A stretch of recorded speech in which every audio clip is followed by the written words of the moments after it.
Welcome back to What Are Noobs for General Disturbance. This is the T-54 first prototype. It's a Tier 8 Soviet premium medium. It's located on the south spawn of Malinovka, and this one is under the command of Jamie2006 of the S3AL clan.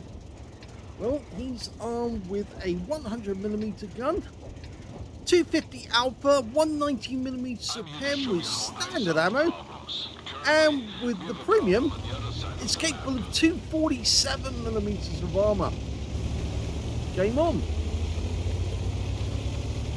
Well, it's a standard battle, and, well, this is actually quite a good medium tank, which a lot of players do get, because, of course, it is a premium, so they can go out and buy one, even if they haven't actually worked up to that level straight away. It's the 100mm gun, which is actually really good. Bit below par on the armour. Well, you might say that, but it's actually susceptible to engine fires, fuel tanks, ammo racks. But other than that, the gun's really good. Turret armor's pretty good as well. 200mm, and in fact, actually, it's a development of the T-54. As you can probably tell from the turret alone. Now, they did get it right when they got the later prototypes and ended up with the actual T-54. It appears that we damaged the Shrek's driver there. He's probably feeling under the weather at the moment. Lost sight of all the others. They're just hiding in the bushes, waiting for us to actually move forward. Unfortunately, we didn't get somebody to go forward. Our light tank did not go to the usual spot to actually find out where the enemy was. Oh, that's nice. That's the Shrek out of the game. Now, there are Arty in this game, so we do have to watch out. Crusader SP and an M12. Oh, he's decided he's going to go ahead. Now, it's vital when you're crossing this area here that you get across this gap, because if you don't get across this gap, fall into the water, it's going to be curtains. But he's made it across, and now he can go down. Now, if he gets support from that 45 TP, this could be a very good battle. He's found a Tiger Porsche. Now, remember, that guy's got very strong frontal armor, so he'll need those penetration to get through. He does get it through. Fairly long reload though. Ouch. That's the 88. Or it's an 88, I think. Yes, standard reload 7.67 seconds, but Jamie's managed to get it down to 6.3. I even went for the cupola there.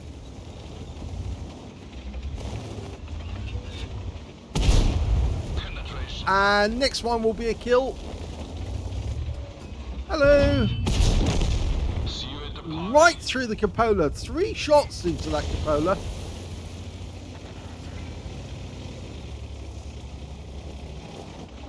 Okay, who's next? Well, we do have a customer. It's an IS. And of course, he does have that big bulbous cupola. Which this tank, you can see, they kind of flattened it. They got it right. He's raising his gun to try and block shots.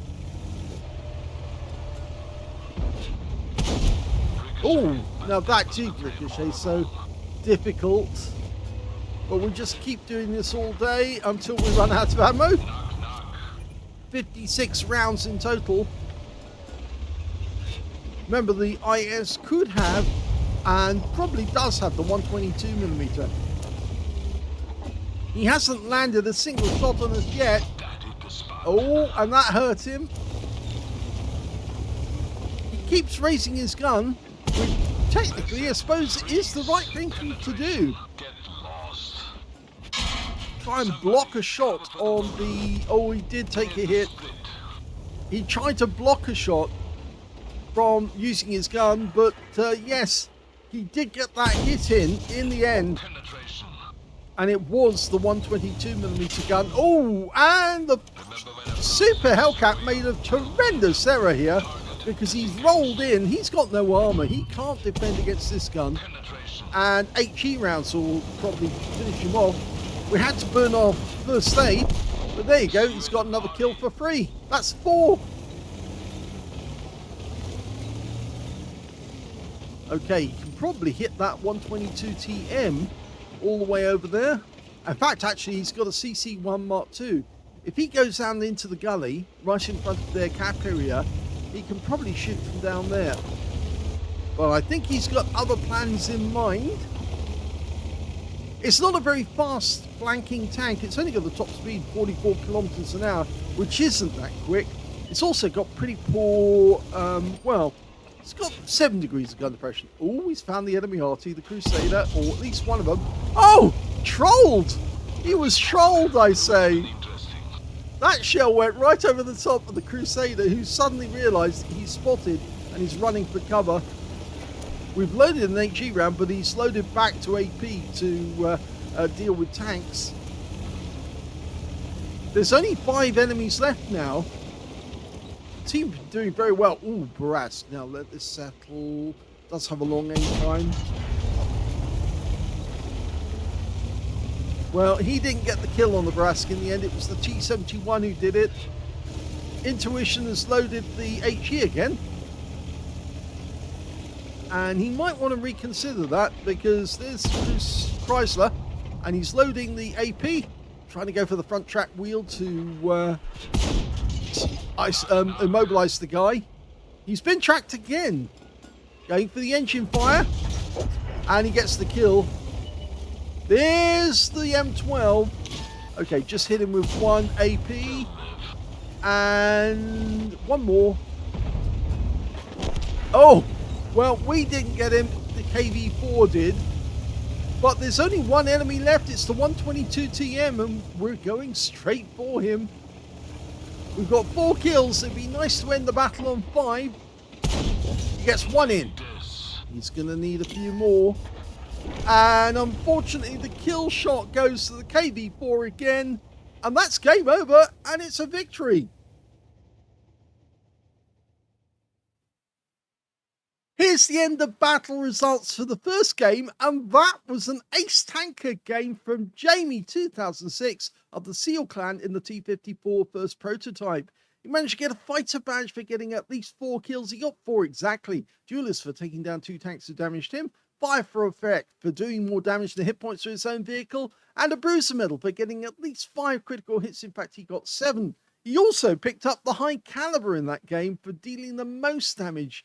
And his win rate was 15,735. So you can see how far he outperformed the enemy and even his own teammates in this one. Let's have a look at team score. Highest damage was 5,021 hit points in this one. Yes, a huge total when you consider the next highest was the 122 TM, who only had 2,731, followed by the IS3 on his own team with 2,011.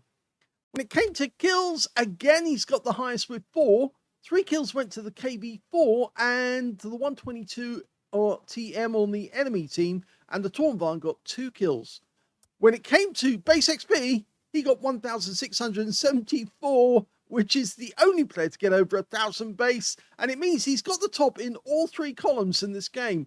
The next highest being the IS3, who got 892, followed by the KV4, who was kill stealing, and he got 853 and 3 kills out of that one. Let's have a look at detail. 29 shots fired, 24 direct hits, 22 penetrations, 5,021 hit points of damage, of which 942 were at more than 300 meters.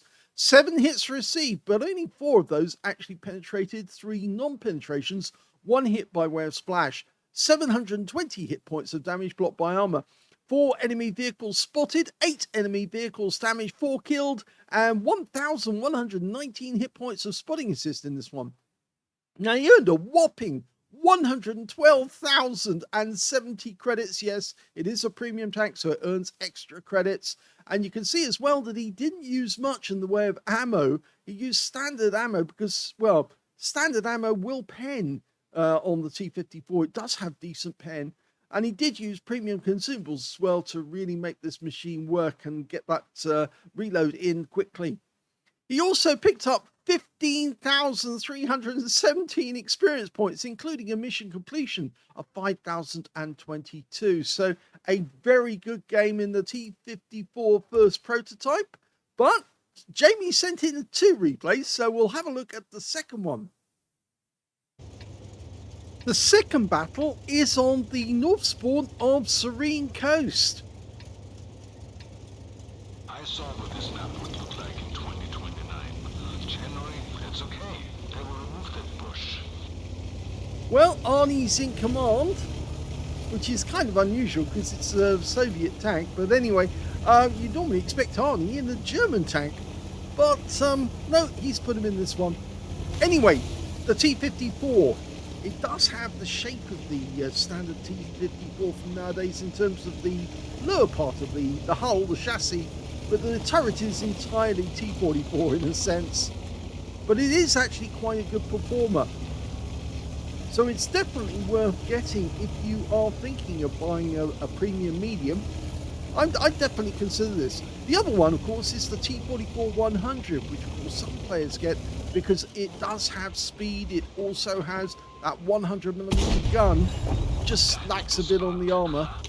Well, he got a nice hit there. And yeah, gets another one for the 40-ton. Now remember, the Alpha, as in the previous 250, and he's got the kill with the next shot. So he's got his first one. It's the tier 8 game with tier 6 tanks. And, oh, hello. Pershing takes a round. One of our team has gone in a little deep. There's the T-52. Need to get rid of that spotter. Good shot into the engine bay. Unfortunately, we killed somebody killed the Pershing. Oh, we got that one in as well. Having a quick look round. What's round us? Ferdinand. Okay, gets that one in. Gets a low roll. Of course, Ferdinand being a tank destroyer with only the gun at front, he could be looking at us right now, but we can't actually see it. There's also A43 BP, which of course is the black prints that they designed before they actually put the proper black prints out. Just recently came into the game. And T29, side of the turret, went straight through. In fact, he's looking our way because he knows how much damage we can do. Be careful. Pumps one in, gets 220 low roll, 230 low roll rather. He could punch the top of the T29. Instead, he goes for the, what was that, the A43? Well, he hit the T29 that time. No, it was the CDT that he was actually aiming at the previous time. And he hits him this time as well. He gets a high roll for 284. He's farming these guys. He is literally farming them. There's even another Challenger over there. And, well, he's gone. T29 next. Punches through the front. Unfortunately, the Challenger does get around into us. We did kill the T29. We're now up to 2 kills, but the Challenger has just put a big hole in us for 292. Okay, selected the HE round. Pumps one into the Challenger. Don't aim for the back of the turret on the Challenger. It's harder. It's got it's balancing metal in there. So it actually has more armor in the back of the turret than it does in the front. So it's actually one of those anomalies. So you try to aim for the engine bay. That was on target. 339, nice shot. Remember, he's using the HE rounds now, which have got 330 alpha. The Challenger goes down. That's his 3rd kill. But he does take one hit in the track from the Hellcat, who's up ahead, and we can't see him. But we know he's there. There's the GW. We'll have him first. Manually aims. And the AMX-13 F3, well, we need him to get the Pascucci, so we'll have him as well. And he's down. And we did take some damage from a shotgun, but we've got the Pascucci's. That's 5 kills. Now he wants the Top Gun. Now, go for it. Ram. Yes, well, he gets the ram. And just needs one more shot to kill him. And thank you. Yes, that's the Top Gun. Took ages for that shell to go in. Okay, that's actually not his 6th kill. because he didn't get the Hellcat, the Tiger 2 did. Kelana puts one through the side. Just the other side of the ridge line, the railway tracks, is the AMX M445. We're going to try and get the Kelana at range if we can. No, we lose sight of him. Oh, now we have to go after the T-32 because he's the only one that's left in sight of us. So he's letting the Progetto 54 go first. He's going to go the other side. Will he get this kill? Yes, he does, and that's a Top Gun. Thank goodness for that. The Kelana's the last. He's in sight now, and we're still loading. And he goes down, and that is the end of the game.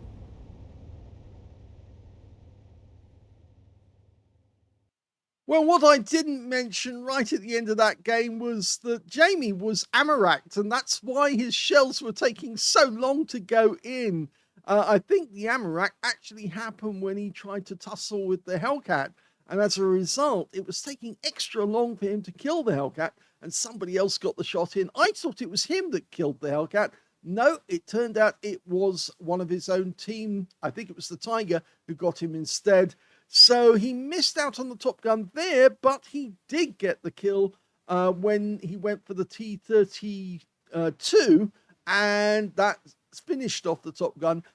But it was an ace tanker game for Jamie2006 of S3AL in the T-54 first prototype. He managed to master gunner for getting 5 armor penetrating shots in a row, as well as a duelist for taking down 2 tanks who damaged him, 5 for effect for doing more damage than the hit points of his own vehicle, Bruiser medal for getting at least 5 critical hits. In fact, he got 10.